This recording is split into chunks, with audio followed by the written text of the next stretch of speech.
여호와 나의 하나님 주님을 찬양하나이다. 복 있는 사람은 악인들의 꾀를 따르지 아니하고 죄인들의 길에 서지 아니한다 하였나이다. 그러나 세상 속에서 주님의 영광을 가리고 우리의 소견대로 또 사탄의 유혹에 빠져 살아갈 때가 많습니다. 회개의 영을 부으시고 자비와 긍휼을 베푸시옵소서. 그리하여 하나님, 미련한 저희들 하나님을 즐거워하고 기뻐하게 하시어 부디 악인의 길이 아닌 복된 자의 길을 걷게 하시옵소서. 우리 교회를 참으로 사랑하시는 하나님, 성도들의 밝은 낯빛을 보시옵소서. 저들이 마음과 성품과 힘을 다하여 여호와 하나님을 사랑하고 있나이다. 주여, 그 크신 두 팔을 벌리시고 주님 품으로 하나님께 더 가까이 가려 하는 저들을 기뻐받아 주시옵소서. 서로가 하나 되어 무엇을 하든지 다 주님의 영광을 위해서 하려는 믿음의 성도들, 참 예배와 기도와 기쁨의 찬양을 주님 흠양하시옵소서. 다윗이 언약궤가 돌아올 때 춤추던 그 모습, 오늘 우리 교회와 성도들에게 동일하게 나타나는 은혜를 주셨나이다. 주님을 더욱더 사랑하는 주의 백성들, 이제 다시금 우리 교회를 통해서 오직 교회의 머리 대신 주님의 영광만 나타나게 하시옵소서. 하나님, 사랑하는 우리 담임 목사님에게 늘 성령의 기름을 부으소서. 모든 목회의 여정이 하나님 앞에서 큰 상급으로 남게 하시고 온전한 복음으로 새 생명의 역사가 더 많이 일어나게 하시옵소서. 또 목양 중에 여러 모양의 고난과 유혹이 있을지라도 흔들림 없이 오직 말씀과 기도로서 그 사명 잘 감당할 수 있도록 이미 하나님께서 작정하신 그 목회의 여정에 늘 함께 동행하여 주시옵소서. 순전한 영혼을 기뻐하시는 하나님, 특별히 어제와 오늘을 통해 꿈나무 비전학교 어린이날 페스티벌을 진행 중에 있습니다. 먼저는 이 페스티벌을 통해 우리 주일학교 모든 영혼들이 주님을 더욱 깊이 만나는 시간이 되게 하시옵소서. 또 전도되어 나온 영혼들을 주님께서 친히 만나주시는 은혜를 베풀어 주시옵소서. 이 일을 통해 하나님을 배나 사랑하며 늘 수고하는 우리 선생님들과 교육자들, 하나님, 이들이 너무도 귀하고 복되나이다. 하나님, 저들의 영혼과 가정과 자녀 위에 한량없는 사랑과 은혜를 베풀어 주시옵소서. 예배 받으시기에 합당하신 하나님, 이 시간 각양의 사정으로 온건각지에서 예배하는 주의 백성들의 예배를 받으시고 동일한 은혜를 주시옵소서. 오늘 이 예배를 통해 오직 하나님께 영광되기를 원하오며 살아 역사하시는 거룩하신 예수님의 이름으로 기도합니다. 아멘.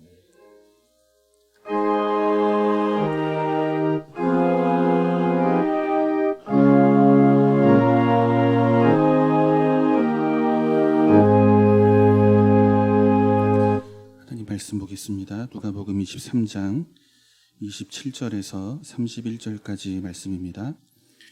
누가복음 23장 27절에서 31절까지 한 절씩 교독해서 보겠습니다. 제가 먼저 읽습니다. 또 백성과 및 그를 위하여 가슴을 치며 슬피 우는 여자의 큰 무리가 따라오는지라.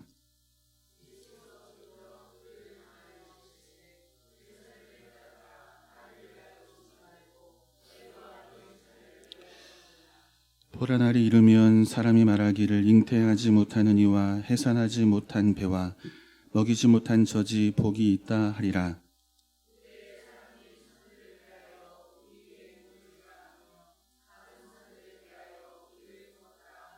함께 봅니다. 푸른 나무에도 이같이 하거든 마른 나무에는 어떻게 되리요 하시니라. 아멘. 오늘 본문의 말씀을 가지고 너희와 너희 자녀를 위하여 올라, 이 제목의 말씀을 함께 나누도록 하겠습니다. 우리 성가대에서 오늘 찬양을 드린 것처럼 이 모세라는 사람의 믿음을 설명할 때는 항상 이 요게벳이라는 그의 어머니의 믿음을 설명하곤 합니다. 바로는 다 주기를 하죠. 남자아이들은. 그런데 살리는 거예요. 3개월이라고 하는 석 달 동안 이 아이가 하나님이 주신 아이라는 믿음을 가지고 생명을 걸고 지키는 그 믿음이 어머니에게 있는 거죠. 그런데 그 믿음이 이제 누구에게로 흘러갑니까? 모세에게로 흘러가는 거예요. 물론 믿음은 여러분 하나님이 주시는 것입니다. 일방적인 은혜로 하나님이 부르셔서 이 믿음의 자리에 서게 하십니다. 그런데 그 통로를 하나님은 믿음의 부모를 통해 일하시는 거죠. 여러분 가정의 달을 맞아서 우리 모든 성현의 가정들이 예수만을 섬기는 가정, 특별히 우리의 자녀들이 예수 앞에 온전한 믿음을 가지고서는 그런 은혜가 있기를 주님의 이름으로 축원합니다. 네, 그래서 가정의 달을 맞아서 한 2번 정도 이 가정과 관련된 말씀을 나누어 보려고 합니다. 오늘 본문은 예수님께서 십자가를 지시고 이 골고다 해골이라 하는 언덕을 향해 오르시는 장면을 보여주고 있습니다. 십자가를 지신 주님 뒤에는 가슴을 치고 우는 많은 여인들이 함께 따라왔던 것을 성경이 우리에게 보여주고 있습니다. 십자가를 지고 골고다로 향하시던 주님이 갑자기 돌이키시고 가슴을 치고 우는 여인들을 향해 말씀을 하십니다. 3가지를 말씀하십니다. 나를 위해 울지 마라. 그리고 너희 자녀를 위해 울라. 그리고 너희 자신을 위해 울라. 이 3가지의 말씀을 주십니다. 이 말씀이 어떤 의미를 가지고 있는지 이 아침 우리가 함께 묵상해 보는 시간이 되었으면 좋겠습니다. 먼저 주님은 자신을 위해 울지 마라. 이렇게 여인들에게 말씀하고 계십니다. 예수님께서 이렇게 말씀하시는 것은 십자가를 지시고 골고다를 향해 가시는 주의 길이 실패자가 가는 길이 아니기 때문에 그렇습니다.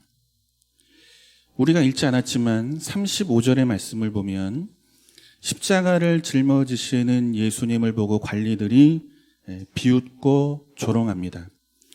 저가 남들도 구원하였으니 만일 하나님이 택하신 자 그리스도라면 자신도 구원할 것이라.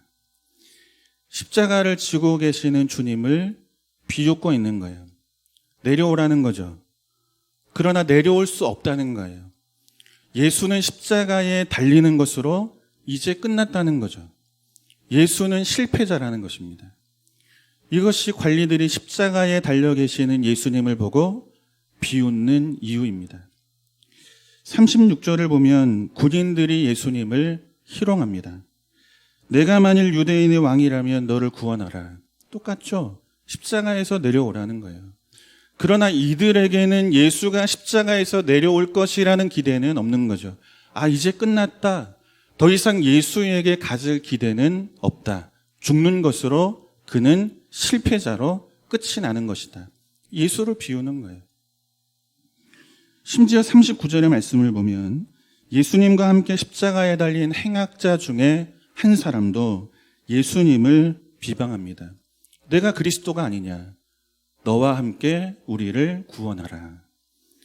누구도 예수님을 비웃습니까? 죄인도 예수님을 비우는 거예요. 행악자조차도 예수님을 비웃고 있는 거죠. 그러니까 모든 사람들이 지금 예수님을 조롱하고 비웃고 비방하고 있는 것입니다. 이들이 예수님을 조롱할 수 있고 이들이 예수님을 비웃는 이유는 예수는 실패자라는 생각이 이들에게 있기 때문입니다. 예수는 십자가에서 죽는 것으로 끝났고 더 이상 예수에게 우리가 기대할 것은 없다는 거죠. 저는 죽는 것으로 끝난 거예요. 실패자라는 거예요. 모든 사람들이 예수님을 비웃고 조롱하고 있는 것입니다. 이들이 무엇을 모릅니까? 예수가 왜 오셨고 예수가 왜 죽으셔야 하고 그 죽으심이 누구를 위한 죽음인지 그 죽음이 무엇을 만들어내는 것인지를 모르기 때문에 그것을 볼 수 있는 눈이 이들에게 없기 때문에 그래서 이들은 비웃고 조롱하고 있는 것입니다. 결국 이들의 눈에는 예수는 실패자의 모습으로밖에 비춰지지 않는 것입니다. 그런데 예수님을 따르고 가슴을 치고 우는 여인들도 예수님의 죽음을 보며 비웃고 조롱하는 이들과 크게 다르지가 않습니다. 말씀을 한번 보겠습니다. 27절입니다. 같이 읽겠습니다. 또 백성과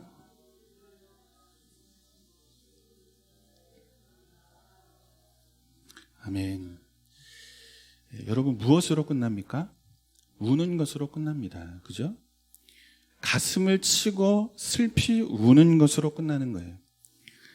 본문에 기록되어 있는 이 가슴을 친다는 말은 에콥톤토라고 하는 헬라어입니다. 직역하면 자르다라는 뜻이에요.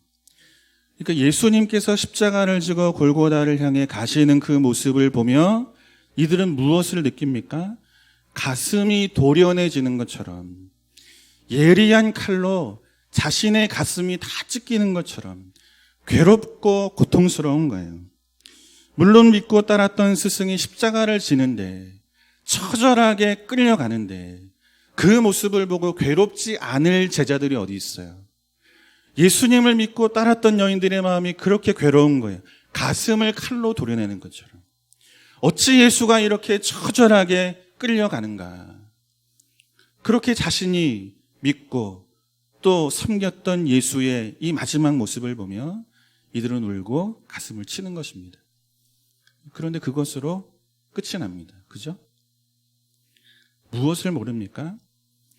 예수를 죽이는 자, 예수를 비방하고 조롱하는 자들도, 그리고 예수 그리스도를 따라가며 가슴을 치고 우는 여인들도 십자가의 참된 의미를 알지를 못하는 거예요. 예수가 왜 죽으시고 그 죽음을 통해 무엇을 만들어내시는지, 왜 하나님이신 예수가 인간의 몸을 입고 이 땅에 오셨는지, 그분의 십자가가 갖는 참된 의미를 모르고 있는 거예요. 울고 괴로운 것으로 끝이 나는 것입니다.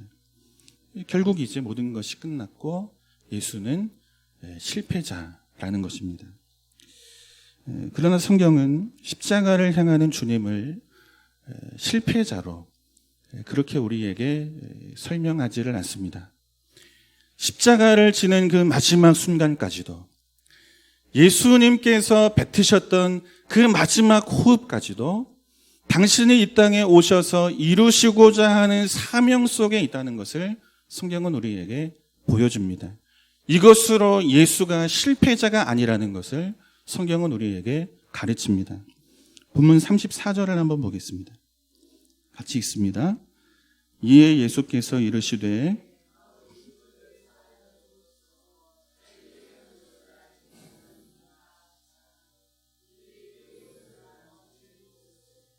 아멘. 주님이 지금 마지막 순간에 당신의 모든 호흡을 모아서 그 호흡으로 뱉어내신 말씀이 무엇입니까? 저들을 사하여 주옵소서. 저들은 자신들이 하는 일을 알지 못함이니이다. 빛이 왔어요. 그런데 빛 대신 주님이 누구신지를 보지 못하고 살아가는 거예요. 그 인생 가운데 생명을 불어넣어 하나님 백성으로 만들어 가시려는 예수 그리스도의 사명, 아버지가 내게 맡겨주신 자 중에 하나라도 잃어버리지 않고 이들을 다 구원해내시기 위해 자신의 생명을 십자가 앞에 던지시는 예수 그리스도의 이 사명을 끝까지 주님은 이 십자가 앞에서 마지막 호흡까지 다 모아서 이 사명을 이루어 가시는 것입니다. 나는 끌려가는 자가 아니라는 거죠. 아버지가 내게 맡기신 사명을 이루며 이 길을 가는 자라는 거예요. 많은 사람들은 십자가에 달리신 예수 그리스도를 끌려가는 것으로 봅니다. 슬퍼하죠. 가슴을 치죠. 그러나 이것으로 끝나는 거예요. 그 죽음이, 그 십자가의 길이 무엇을 만들어내는지, 예수 그리스도의 십자가가 갖는 참된 의미, 그 죽음이 무엇을 만들어내는지 그 생명의 역사에 대한 이해는 없는 거죠. 무엇합니까? 비웃는 거예요. 조롱하는 거예요. 그리고 이제는 울고, 그리고 괴로워하고, 이것으로 다 끝이 나고 있는 것입니다. 그런데 주님은 말씀하고 계시는 거죠. 나는 이 마지막 순간까지도 아버지가 내게 맡긴 사명을 이루는 길을 가고 있다. 내게 맡겨주신 자 그 영혼을 하나도 잃어버리지 않기 위해 내 생명까지도 내어주는 이 죽음을 통해 생명을 만들어내는 이 길을 내가 지금도 가고 있다. 그러니 뭐하지 말라? 울지 말라입니다.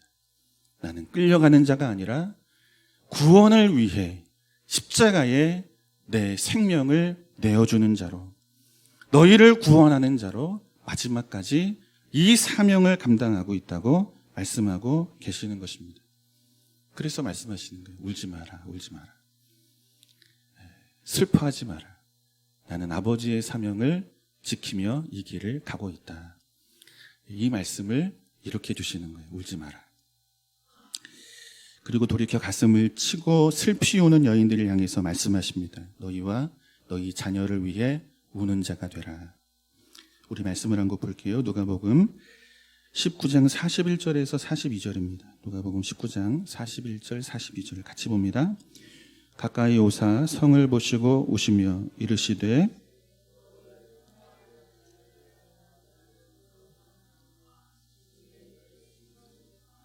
아멘. 여러분, 이 말씀은 예수님께서 예루살렘에 나귀를 타고 입성하시는 장면을 배경으로 하고 있습니다. 수많은 사람들이 오시는 주님을 보고 기뻐하죠. 그리고 호산나 외치며 그분을 경배하고 환영하고 영접합니다. 수많은 사람들이 예수를 기뻐하고 환영하는 그때 주님은 예루살렘 성을 보시고 우십니다. 그들과 함께 기뻐하는 자리에 서지를 못하십니다. 그들이 즐거워하는 자리에 주님은 함께 즐거워하는 자로 서지를 못하십니다. 우는 자로 서십니다. 성을 보시고 그 성에 있는 여러 사람들을 보시고 그 백성들을 보시고 주님은 애통한 심정을 가지고 울고 계시는 거예요. 원어를 보면 우신다라는 말씀이 사실을 설명하는 것이 아니고 예수님의 마음과 그 심정 깊은 것을 설명하는 단어로 기록되어 있어요. 내 마음이 너무 애통하다. 내 마음이 너무 슬프다. 울지 않고는 견딜 수 없는 마음이 예루살렘 성과 그 성에 있는 자들을 보니 내 마음이 이렇게 아프다. 이것을 말씀하고 계시는 것입니다. 모든 사람들이 주님을 기뻐하고 환영하는 그때 주님은 애통하고 주님은 슬퍼하시는 거예요. 안타까우신 거죠. 주님은 지금 평화의 주로 오고 계시는 것입니다. 죄로 인해서 하나님과 단절되어 그분과 화목할 수 없는 인생, 영원한 주의 나라를 소망하며 살아갈 수 없는 인생, 하나님의 심판과 저주를 피해 살아갈 수 없는 죄인된 우리를 하나님과의 평화를 위해 주가 오고 계시는 거죠. 그런데 구주가 오셨음에도 불구하고 이들의 눈에는 예수 그리스도가 숨겨져 있는 거예요. 구주로 오시는 그분을 볼 수 있는 눈이 이들에게는 없는 거예요. 주님이 애통해 하시는 거죠. 기뻐하고 즐거워합니다. 그러나 구주가 내 영혼을 구원하시기 위해 오신 평화의 주라는 것에 대해서는 볼 수 없는 이 닫혀져 있는 눈을 가지고 이들은 예수를 환영하고 기뻐하는 거죠.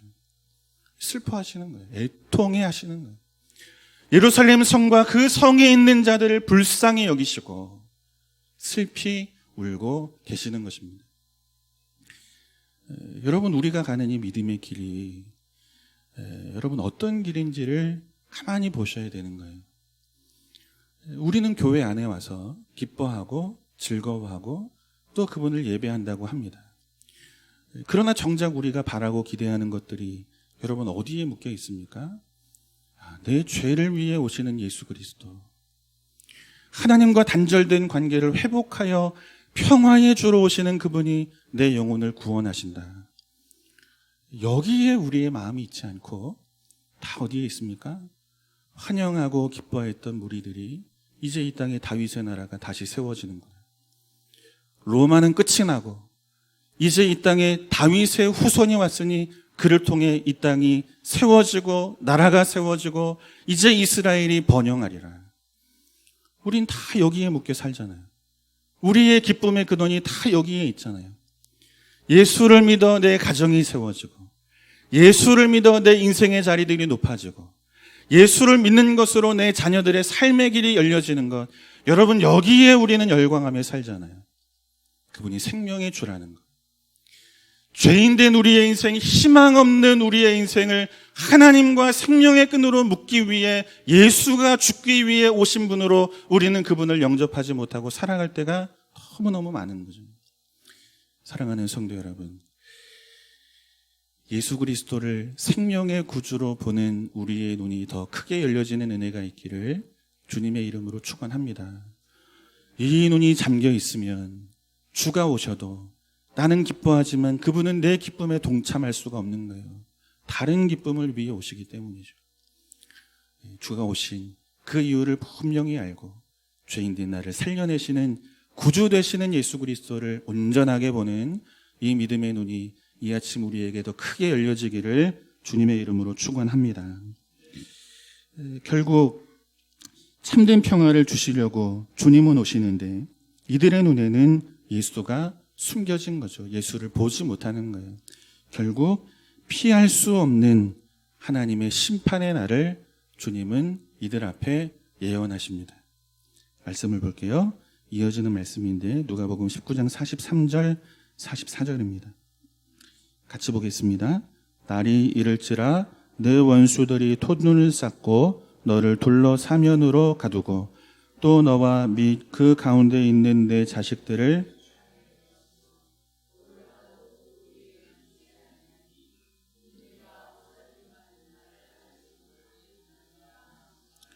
아멘. 주님이 예언하시고 40여 년의 시간이 지난 AD 70년경에 이스라엘은 이스라엘 역사 안에서 경험해 보지 못했던 굉장히 큰 재앙과 환난을 마주하게 됩니다. 로마의 티투스 황제가 군사들을 데리고 예루살렘 성을 에워싸는 거예요. 그리고 이 성을 공격하는 거예요. 그리고 오늘 본문이 우리에게 설명하고 있는 것처럼 예수님께서 예언하신 것처럼 돌 하나도 돌 위에 남지 않도록 성벽을 부수고 예루살렘 성전을 다 헐어버립니다.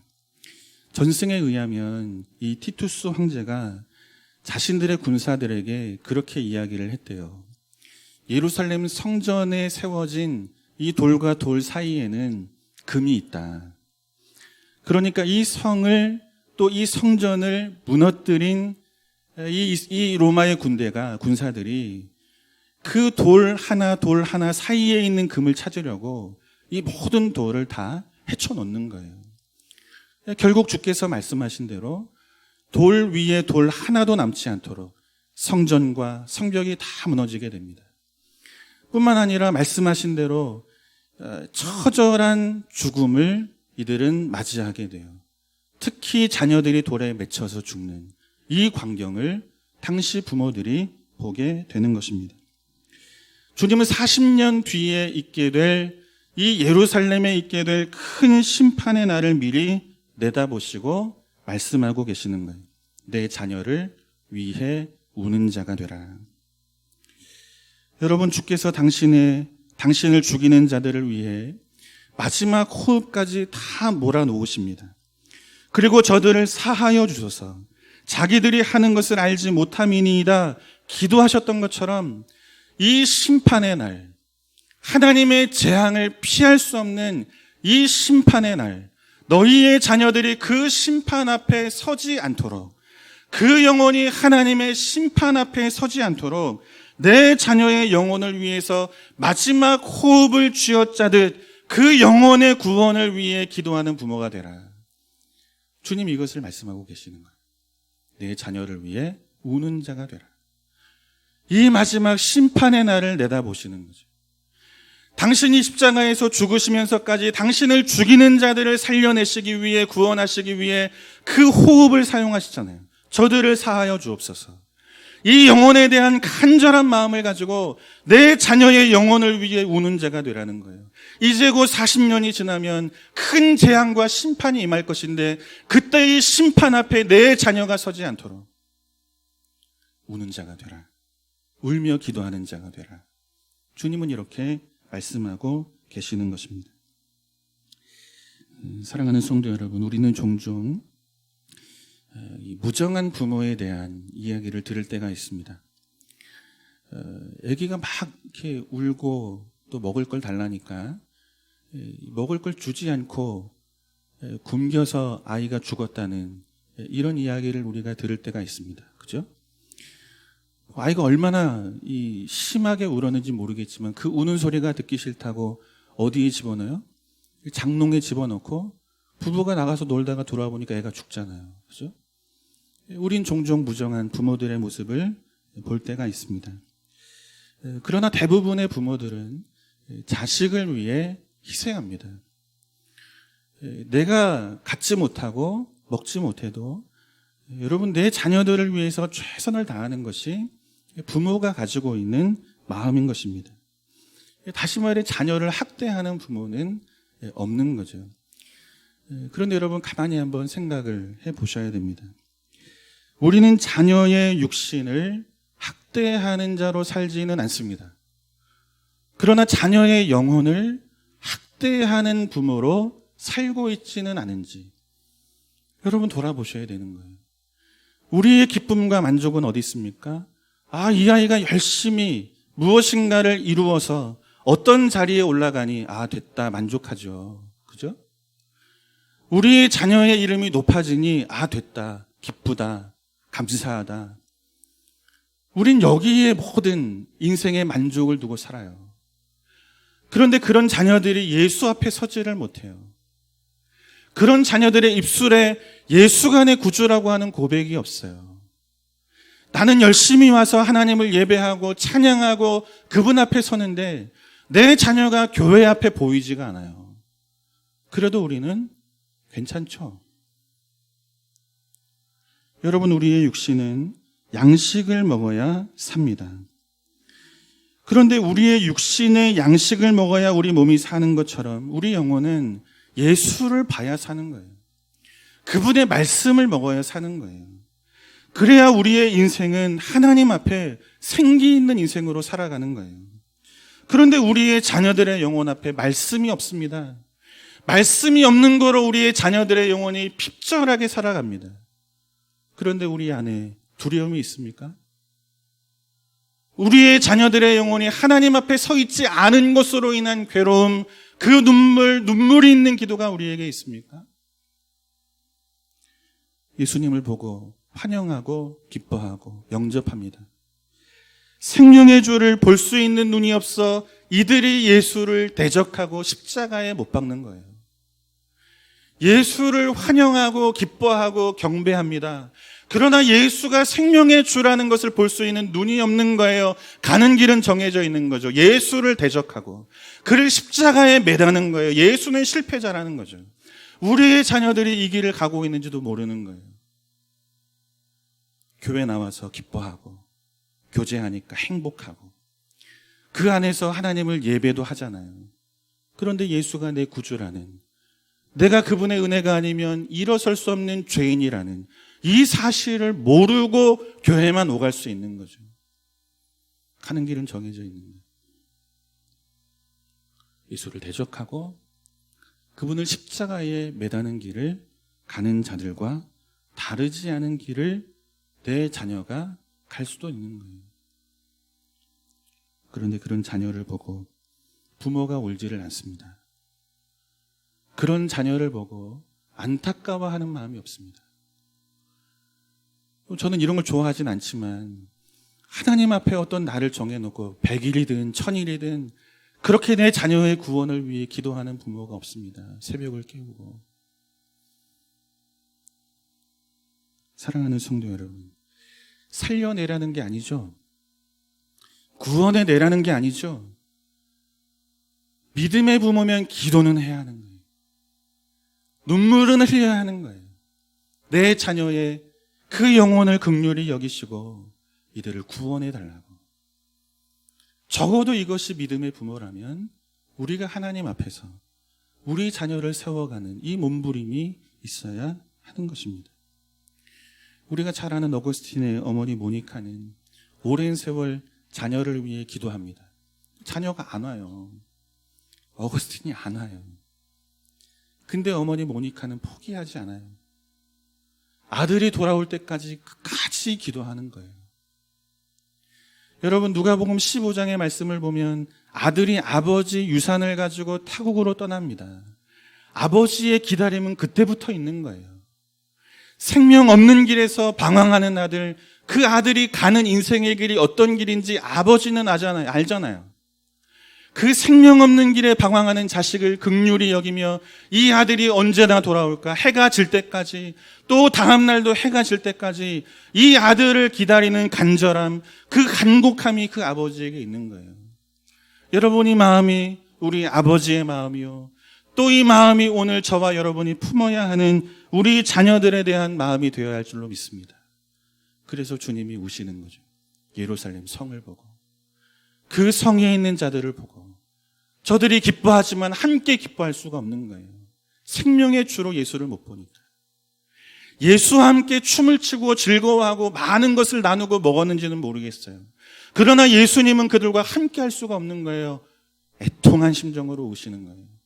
저들의 눈에 예수가, 생명의 주신 예수가 숨겨져 있기 때문에 무슨 기도를 하시겠습니까? 예루살렘 성을 보시고. 그들을 보시고 어떤 기도가 나오겠습니까? 아버지, 저들의 눈을 열어주시고 생명의 구주인 예수 그리스도를 영접할 수 있는 이 은혜가 저들에게 있기를 원합니다. 주님이 우시며 기도하는 거죠. 여러분의 기도가 믿음의 부모에게도 동일하게 있어야 할 줄로 믿습니다. 자녀를 위해 우는 것은 부모의 본분입니다. 우리 자녀를 십자가 앞으로, 예수 앞으로 우리의 눈물의 기도를 통해 세워가는 그런 우리 모든 성현의 권속들이 될 수 있기를 다시 한번 주님의 이름으로 축원합니다. 본문을 통해서 우리가 한 가지 더 살피려는 것은, 주님은 너희 자녀를 위해 올라 말씀하시면서 너희 자신을 위해 올라 이렇게 말씀하세요. 너희 자신을 위해. 회개하라는 거예요. 회개. 너희 자신을 위해 올라 회개하라고 말씀하고 계십니다. 우리 말씀을 한번 볼게요. 신명기 6장 5절에서 9절의 말씀입니다. 6장 5절에서 9절 한 절씩 봅니다. 너는 마음을 다하고 뜻을 다하고 힘을 다하여 내 하나님 여호와를 사랑하라.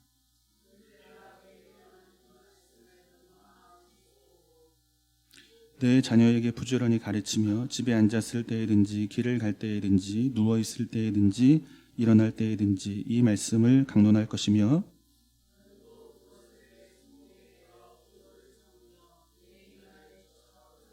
같이 봅니다. 또 내 집 문설주와 바깥문에 기록할지니라. 아멘. 여러분, 믿음이라는 것은 지식으로 키워지지 않습니다. 믿음이라는 것은 보고 배우는 것으로 자라고 키워집니다. 디모데후서 1장 5절의 말씀을 보면 성경이 디모데의 믿음을 이렇게 설명하죠. 외조모 로이스와 어머니 유니게가 지식으로 이 아이의 믿음을 키웠더라. 이렇게 말씀하지 않죠. 그죠? 외조모 로이스에게 있었던 믿음이 디모데에게도 있더라. 어머니인 유니게의 믿음이 아들 디모데에게도 있더라. 이렇게 말씀하세요. 왜 할머니의 믿음이 디모데에게 계승이 되고 어머니 유니게의 믿음이 디모데에게 계승이 되었다고 성경은 말씀하고 있는 거예요. 디모데는 믿음이 무엇인지 무엇을 통해 확인하냐면 할머니를 통해 확인하고 어머니의 인격을 통해 확인하게 되는 거예요. 믿음의 사람으로 살았던 할머니의 모습을 통해, 믿음의 모습으로 살았던 어머니의 모습을 통해 믿음이 무엇이고 그 믿음이 우리의 인생을 어떻게 바꾸어가고 그 믿음을 통해 하나님 앞에 살아가는 성도의 삶이 무엇인지를 디모데는 보고 그 어머니와 외조모의 그 믿음이 디모데 안에도 있다고 말씀하고 계시는 거예요. 마음을 다하고 뜻을 다하고 힘을 다해 하나님을 사랑하라. 지식으로 가르치는 것이 아닌 거예요. 야, 힘을 다해 사랑해. 생명을 다해 사랑해. 뜻을 다해 사랑해. 말로 되는 것이 아니죠. 보여주는 거예요. 힘을 다해 하나님을 사랑하는 것이 무엇인지 내 인격을 통해 우리의 자녀가 보고 배울 수 있도록 삶으로 가르치는 거예요. 예수 그리스도 그분을 위해 내 뜻을 내려놓고 힘써 그분을 사랑하며 살아가는 것이 무엇인지 우리의 삶으로 우리의 자녀들에게 보이는 거예요.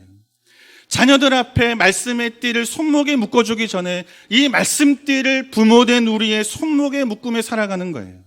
이 말씀에 의지해서 하나님의 영광을 위해 살아가는 삶이 무엇인지 자녀들 앞에 부모가 보여주는 것으로 믿음이 무엇인지를 가르치는 거예요. 미간 사이에 상자를 달고 그 안에 하나님의 말씀을 집어넣고 붙여주는 것, 여러분 부모가 먼저 해야 할 일인 거예요. 하나님, 내 생각을 내려놓습니다. 그리고 주의 말씀이 내 생각 안에 담겨 내 모든 삶이 말씀에 순종하는 삶이 되어 살기를 원합니다. 이 삶을 우리의 자녀들이 볼 수 있도록 살아내셔야 하는 거예요. 그래야 우리의 자녀들 안에 하나님께서 계승하시는 이 믿음의 씨가 흘러가는 거죠. 지식으로 되지 않고 믿음의 부모인 우리가 우리의 삶으로 보이는 것으로, 그렇게 하나님은 믿음이 전수되도록 일하시는 분이라는 것입니다. 그때 우리의 자녀들이 그런 믿음의 부모들을 보고 믿음의 길을 깨닫는 거예요. 아, 아버지가 이때 이렇게 살았지.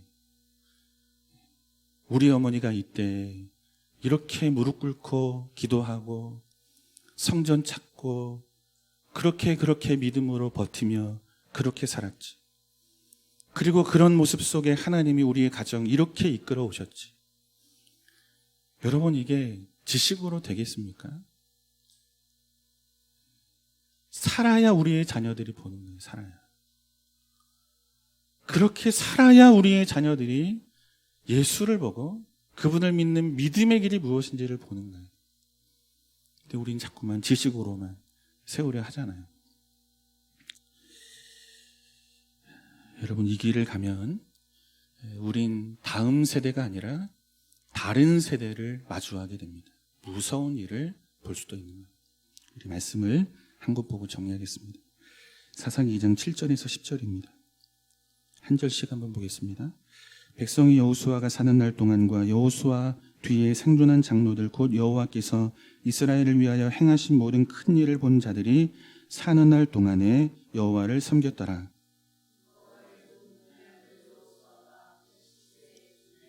우리가 그의 기업의 경내 에브라임 산지 가스산 북쪽 딥낫 헤레스에 장사하였고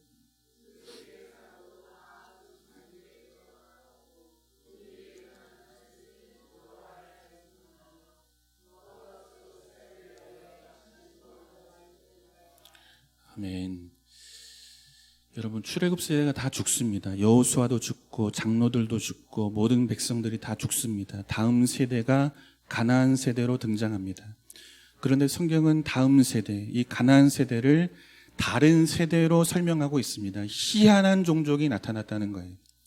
부모는 하나님을 믿는 세대입니다. 하나님의 기적을 경험했고 그분이 하신 일을 아는 세대입니다. 그런데 그들의 자녀들이 다른 세대로 등장하죠. 어떻게 설명하죠?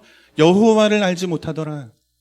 여호와가 이스라엘 민족 앞에 행하신 일을 알지 못하더라. 이상한 세대가 등장했다고 말씀하고 있는 것입니다. 믿음이 전수되지 못한 거죠. 예배가 전수되지 못한 거죠. 신앙의 길이 단절이 된 거죠. 여러분, 무엇이 문제입니까? 주일학교 사역을 하다 보면 종종 아이들에게 듣는 말이 있어요. 목사님, 그 친구 누구누구가 이제 이번 주부터 교회 안 나온대요. 그래요. 근데 뒤에 또 붙여하는 말이 교회 이제 끊는데요. 이렇게 이야기하는 친구들이 있어요. 여러분, 교회를 학원처럼 아이들이 생각해요. 학원처럼. 선생님이 안 이쁘면 끊고 또 배우는데 쉽게 잘 안 가르쳐주면 끊고 뭐 가도 되고 안 가도 되는 곳으로 그렇게 우리 아이들이 생각을 합니다. 여러분, 무엇이 우리 아이들을 그렇게 만든 것입니까? 왜 아이들이 교회 다니는 것을 학원 다니는 것으로 생각하며 살아갑니까? 우리가 우리의 자녀들을 그렇게 키운 거예요. 우리의 자녀들을 학원에 보내고 뭐 하죠? 우린 안심하죠. 돈을 주고 맡겼으니 선생님이 책임질 것이다. 안심하는 거예요. 불안하면 하나 더 보내는 거예요. 또 불안하면 하나 더 보내는 거죠. 그렇게 우리 자녀들을 교회로 보내는 거예요. 우리는 교회에만 보내고 안심하는 거예요. 아, 선생님들이 책임지겠지. 목사가 책임지고 교육자들이 책임지겠지. 그렇게 우리는 믿음의 부모가 믿음의 자녀를 위해 할 수 있는 모든 것이 여기에 있다고 생각하는 거예요. 집어넣고 끝나는 거예요. 이것으로 모든 책임을 다했다고 생각하는 거죠.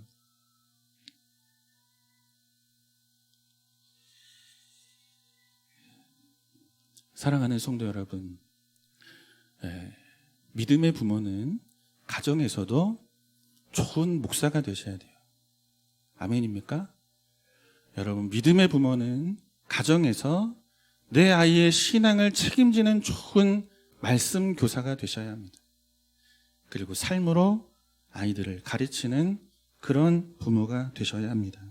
그렇지 않으면 여호수아가 죽고 장로들이 죽고 출애굽 세대가 다 죽은 뒤에 다음 세대가 아닌 다른 세대가 등장한 것처럼 우리 자녀도 다른 세대로 나타날 수 있는 것입니다. 끔찍하고 두려운 일을 보게 될 수도 있는 것입니다. 여러분, 가정의 달을 맞아서 저와 여러분의 가정이 하나님의 큰 복을 누리는 가정 되기를 주님의 이름으로 축원합니다.